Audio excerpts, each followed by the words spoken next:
కాలం అనేది ఉందా?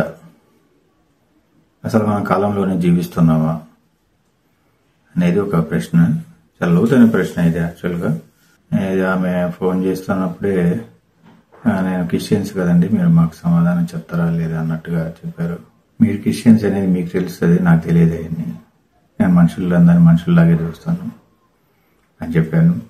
ఏదైనా కానీ ఒకవేళ నాకు తెలియకపోయినా నేను ధ్యానంలో కూర్చొని తెలుసుకొని మీకు ఉత్తమమైనటువంటిది, స్పష్టమైనటువంటి ఆన్సర్ ఇస్తాను, మీరు టెన్షన్ పడద్దు అని చెప్పాను. ఇది యాక్చువల్గా నేను ఇంతకుముందు ఒక 10-15 ఏళ్ల క్రితమే రీసెర్చ్ చేశాను నేను, మంచి రోజులు చెడ్డ రోజుల గురించి.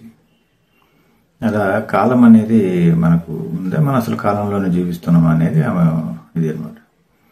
అయితే మీరు ఆల్రెడీ క్వాంటమ్ సిద్ధాంతం మీకు తెలుసు, కాలం అనేది లేదని చెప్పి తేల్చేశారు వాళ్ళు. మనకెప్పుడో ఐన్స్టీన్ కూడా మనకి ఏం చెప్పాడంటే కాలం అనేది లేదు అని చెప్పాడు. కాలం అనేది ఒక భ్రమ అని చెప్పాడు ఐన్స్టీన్ తన డైరీలో ఏం రాసుకున్నాడంటే, కాలం ఇప్పుడు జరుగుతున్నటువంటి కాలం అంటే నెక్స్ట్ 50 సంవత్సరాల 100 సంవత్సరాల మనకు జీవితం ఉంటుంది అనుకుందాం, అవన్నీ కూడా ఏకకాలంలోనే జరిగిపోయాయి అని చెప్పి రాశాడు. అసలు ఎంత లోతైనటువంటి. అయితే ఇది మనం ఏంటో విశదీకరిద్దాం. అసలు ఏంటి కాలం అంటే ఏంటి, దాన్ని మనం ఎలా అవుట్పుట్ చేసుకోవాలి, దాన్ని ఎలా ఓవర్కమ్ చేసుకోవాలని. వాస్తవానికి మనం కాలం అనేది ఉండదు, కాలాన్ని మనమే మనసుతో క్రియేట్ చేసుకుంటాం. ఈ కాలం అనే డైమెన్షన్ ఒకటి, లైటింగ్ అనే ఒక డైమెన్షన్ ఒకటి, ప్రకృతి అనే డైమెన్షన్ ఒకటి. ఈ 3 టెక్నాలజీలో ఉన్నటువంటి డైమెన్షన్లో మనం ఉన్నాం అన్నమాట. అంటే మనం ఏదైనా సాధించాలంటే మనసు పెట్టాలి, మనసు ద్వారా శక్తి ప్రవహిస్తుంది. శక్తి ప్రకృతిలోకి వచ్చిన తర్వాత అక్కడ సమయం అనేది వస్తుంది అనమాట, సమయం క్రియేట్ అవుతుంది అనమాట. బట్ ఎప్పుడైతే మీరు ఈ యొక్క అర్థము తెలియకపోతే, కాలం అనేది ఈ క్షణంలోనే మనం అన్ని కలిగి ఉన్నాము అని తెలియకపోతే, మన జీవితకాలం కూడా ఎప్పుడు భవిష్యత్తును చూసి భయపడుతూ ఉంటాం. ఎందుకంటే కాలం భవిష్యత్తులో లేదు అసలు. మీరు గత నిమిషంలో ఉన్నారా? మీరు లేరు. నెక్స్ట్ 1 మినిట్లో ఉన్నారా? లేరు.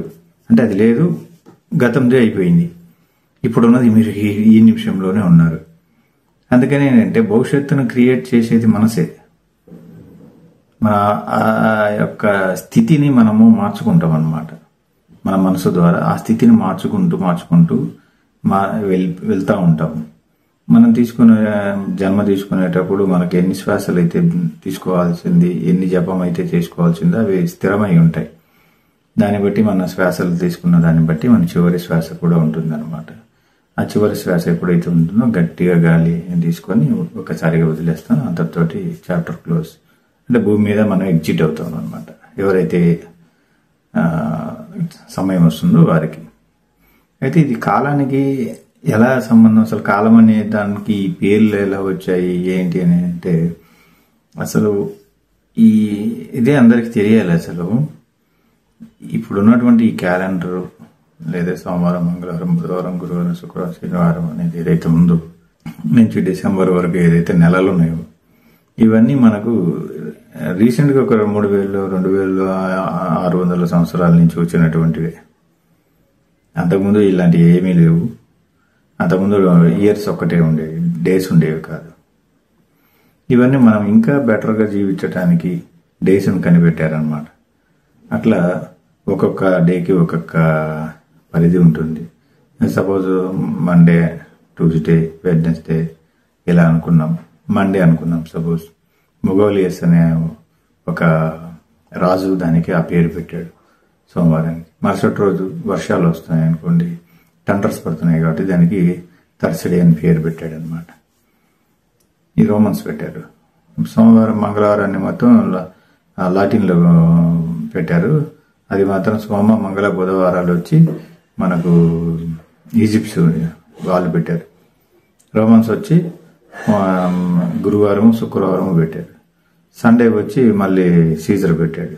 సో ఈ పేర్లు ఇవన్నీ మనం కాలాన్ని బట్టి మనం జనవరి అనుకో జెనేసియస్, ఫిబ్రవరి అనుకో ఫిబ్రి అనే రాజు, ఇట్లా సెప్టెంబర్ ఉంది అనుకోండి సెప్టమా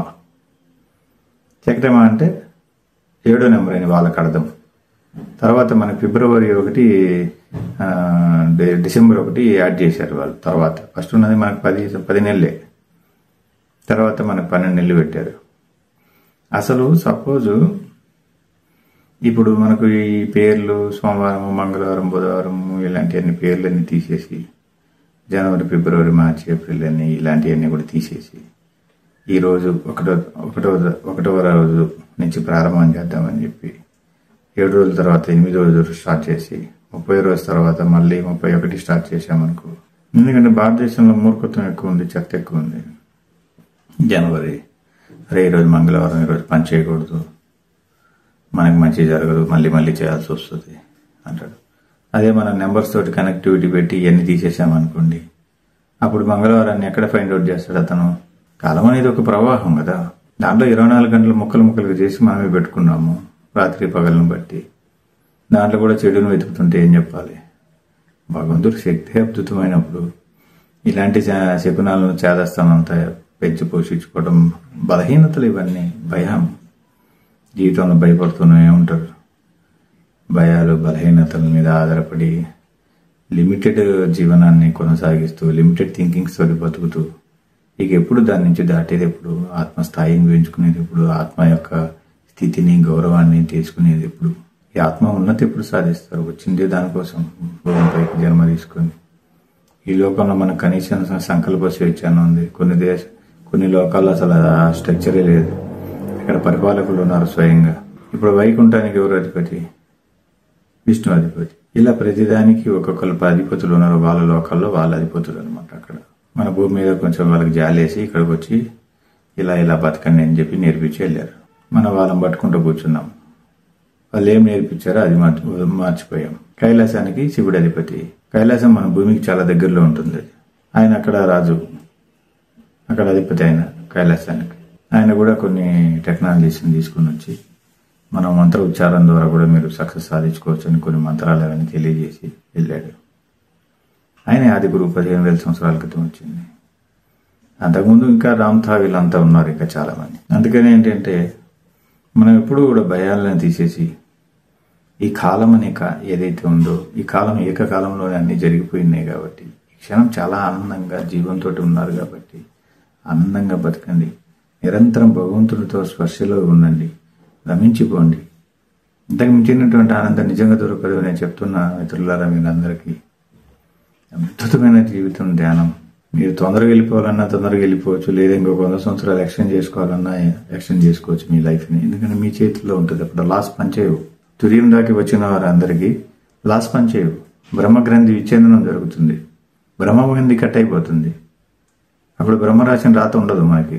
బట్ ధ్యానం చేసుకున్న వాళ్ళు ఎక్కువ కాలం బతుకుతున్నారు కదా. సుందర చైతన్య స్వామి రాసినటువంటి బుక్లో ఒక ఆయన 700 సంవత్సరాల నుంచి కుండ మార్పిడి ద్వారా శరీరాలను, కాశీలో వచ్చినటువంటి యంగ్లో ఉన్నటువంటి శరీరాలను తీసుకుని దాంట్లోకి దూరి ఆయన మళ్ళా ఆ శరీరం ముసలిదైపోయేదాకా దాంట్లో జీవించి ఇంకొక శరీరంలోకి వెళ్తూ 700 సంవత్సరాలు గడిపాడట. అందుకని నేను చెప్పేది ఏమంటే, మీరు భయం అనేది తీసేయండి.